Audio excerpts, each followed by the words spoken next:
And then he goes on in verses 11 through 13. And many false prophets will arise and lead many astray. And because lawlessness will be increased, the love of many will grow cold. But the one who endures to the end will be saved. So he says two more things there. There will be lying leaders, meaning false prophets. And I want to be extremely clear when I say this.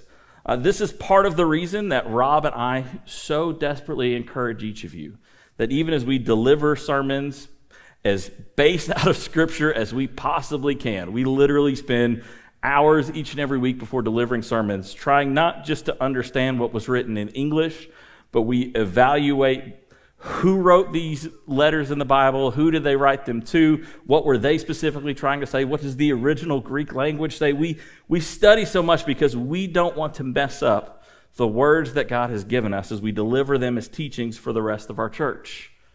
And we try to push that as much as we possibly can for each and every person that teaches on behalf of our church. Because there are going to be lots of people, and there are currently lots of people who claim to be followers of Jesus who don't preach the word accurately. And that's why I think the second thing that happens there is that you see this lawlessness that grows and love that fades, cold hearts and chaos. Because people just take what Scripture they like, preach it the way they want, and deliver it to a congregation who seems to be willing to hear it.